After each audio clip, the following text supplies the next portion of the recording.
This is the Monstera. She's so big. Yeah. She's just here and she's living her best life, and She takes up a lot of room. Me and her aren't you guys that are close. friends. I staked her up to face out, and so today I'll show you how I staked her.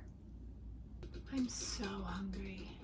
There are a lot of weird little sticks in this plant tree. I didn't know that somebody was going in there covertly and like creating a trajectory. Now it makes sense why she has so many sticks. I'm gonna spin her around so you can see what she looks like, and then we'll talk about how we even get started. Okay. Whew.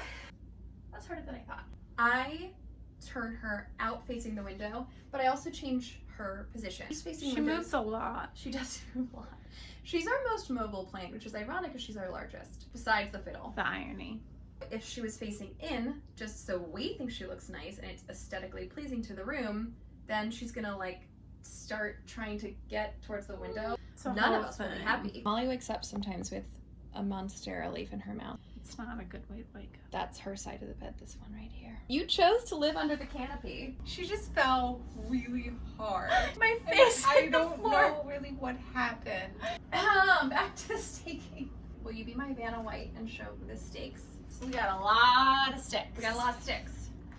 So these are a couple of different types of stakes that you can use. I like really simple wooden dowel rod. It's just a wooden stake that you can get at a hardwood store. It's Just like a big stick. hardwood store? Hardwood? A hardware store. I literally didn't notice anything wrong with that. You can buy one of these dowel rods for like $1 at a hardware store. This is bamboo. You can also use bamboo. It gives you kind of the jungly vibe.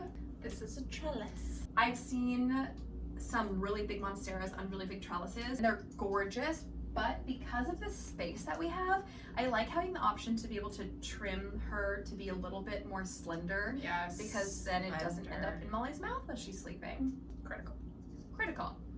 My favorite plant related purchase that I've ever made. Do you know what it is? GD tape. It's not tape, it's Velcro. This is plant Velcro. If you follow me on Instagram, you know that I'm obsessed with it. I talk about it all the time. I talk about it on our dinner dates. I talk about it on the phone with my mom. It's a lot. I It's love a lot of chatter. You roll it up, you cut it where exactly you want it, cut it across, cut it into smaller strips. It's verse. It's versatile. You just put it together, it holds pretty tight, and then you can also reuse it. So let's get down to the nitty gritty, how we actually stake it.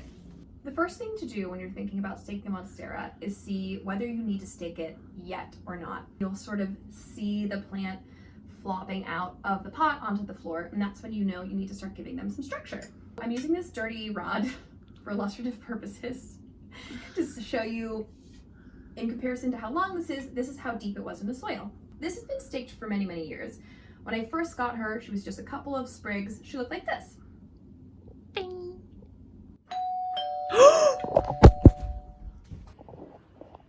Lunch just arrived. Oh my gosh, baby, yes. It's coming. Thank you so much. Where were we? Oh, yes. A lot of people are scared that they're gonna really hurt the roots when it comes to putting the stake in. But if you kind of like wiggle your finger down and make like a hole down into the soil, then you just stick this on top, and I just use a hammer. I just hammer it straight in. If you look at this, like if I move this, it's really, really in there. This is a very, very intricate This is situation. Should we move the trash basket? So we look like we're cleaner people. These brown roots are aerial roots. So if you think about what this would look like in the jungle, the vines are growing up along the trees, and these are their little grabby hands to hold onto the trees, keep them growing upright. When the vines get taller and more mature, the splits get bigger and bigger.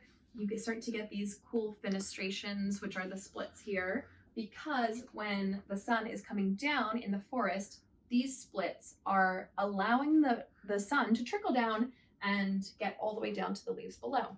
We're essentially using these stakes as a makeshift tree that our vines are growing up like they would in the jungle.